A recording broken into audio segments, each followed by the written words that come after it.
where do we stand on this potential transfer right now with Harry Kane? Look, there's still quite a lot of noise coming out of Bayern Munich. Everybody knows that Bayern Munich want to sign him, but if they want him, they have to offer what he is worth. Otherwise, there is next to no chance of Spurs selling him. We heard over the weekend from the Bayern Munich honorary president, Uli Hoeneß, saying that he's very confident that Bayern are going to get him. He said that apparently Harry Maguire had signalled in talks that he wants to move to Bayern Munich. Harry Kane had signalled in talks that he wants to move to Bayern Munich. And he said that if Kane is true to his word, if he stands by his decision, then he would become a Bayern Munich player. And apparently he is told Bayern Munich that one of the reasons he wants to move to Germany is because he could play in European football in Champions League, which he can't at Spurs. So we continue to get all these stories coming out of Germany, but the bottom line is Harry Kane is a Spurs player and Spurs want him to sign a new contract. So it's still very much in the balance. There was a story in the Press Association saying that Spurs had offered him a new contract, which would see him getting a big pay rise. Supposedly he's on around £200,000 a week.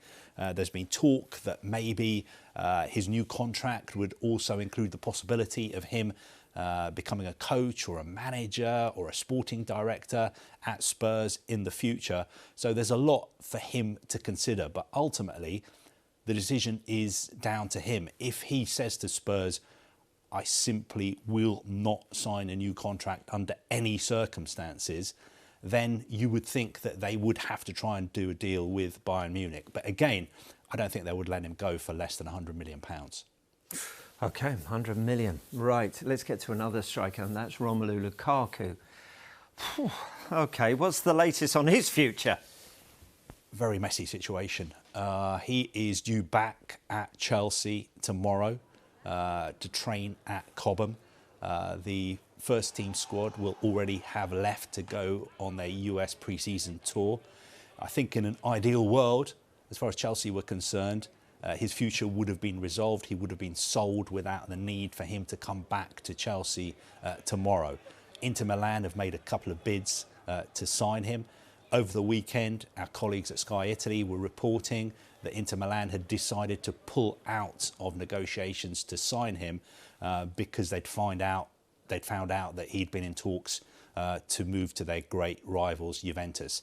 So at the moment, Juventus are the ones who are the favourites to sign him. I think he would cost around £35 million. He does have an offer from Al Hilal in Saudi Arabia as well. But what's clear is I don't think he's ever going to play for Chelsea again. And as far as Chelsea are concerned, they've sold a lot of players this summer. They've done some very, very good business. They want to sell Lukaku as quickly as possible as well. But their valuation has to be met. OK, some fresh information concerning Harry Maguire today, one day after he was stripped of the captaincy by Erik ten Hag. What have we got? Look, I think Harry Maguire will not be short of options if he decides to leave Manchester United. As you mentioned, he was told yesterday that he's no longer going to be the United captain. I don't think that news came out of the blue. I think he had a feeling that it was coming. There was a story in the media, I think a week ago, which I think he was aware of, that he may be losing the captaincy. Going forward, as far as he's concerned, he will always give 100% for Manchester United every day, whether he's playing or not, in training as well. He's fought very, very hard to get to the top of world football. He's been through a lot of adversity. He's not going to quit now. I think it would be fair to say, reading between the lines, that he's unhappy, he's angry about what has happened. And I suppose he probably feels as though he's effectively been put up for sale. He's somebody who's very well respected in the United dressing room and also in the England dressing room. He also has to think about his international career, because I think Gareth Southgate has made it clear to him that if he wants to keep his starting place in the Euros next summer, then he needs to be playing regularly. I suppose the good news as far as he's concerned is that he will not be short of options. Despite some of the crazy, disgusting things you read on social media, the way he's ridiculed and targeted within the football world, he is very, very well respected. People are very well aware of his quality, his talents, and also his leadership qualities.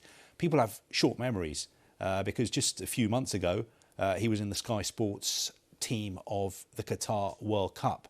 A year before that, he was in the official UEFA team of the Euros. So he's still got a lot to offer. It might not be at Manchester United, but he's going to take his time, consider his options, and he's not short of options. OK. And you've also got a couple of bits of news on Fulham. Right, what can you tell us? Yeah, good news for Fulham supporters, because Willian is very, very close to agreeing to sign a new 12-month contract. He's had offers from other clubs as well. He turned down a very, very lucrative offer from Saudi Arabia. It's been well documented that he was in advanced talks about moving to Nottingham Forest as well. I think that is an offer he seriously considered, because he's got a lot of respect for Forest, a lot of respect for their owners as well. I think there have been some suggestions, actually, that Forest were offering him more than he will be getting at Fulham. But as far as Fulham are concerned, he's very settled in London. He loves the club. He loves working with Marco Silva as well. He wants to build on the success of last season when Fulham finished in 10th place. And I've also been told, actually, that he was contacted personally by the manager of a top Premier League side who was interested in signing him as well. Nothing untoward about that, of course, because he was a free agent, because his contract at Fulham had run out. Now I'm intrigued. Now you've got me now. I'm going to write a list and cross the names off as I go down. I've got me puzzled. Carve? There's one more, actually. Oh, is there? Sorry, I forgot. Fulham are also in talks to sign Benfica centre-back Morato. He is a young Brazilian international, plays for Brazil's under-20s. He wants to move to Fulham. He's told Benfica that he wants to move to Fulham. I think Fulham are willing to pay around £19 million. That will not be enough. Benfica are a difficult club to negotiate with, as Chelsea found out in January when they were trying to sign Enzo Fernandez. But Marco Silva wants the player, and I think talks are ongoing, but Fulham really do want him. Benfica centre-back Morato.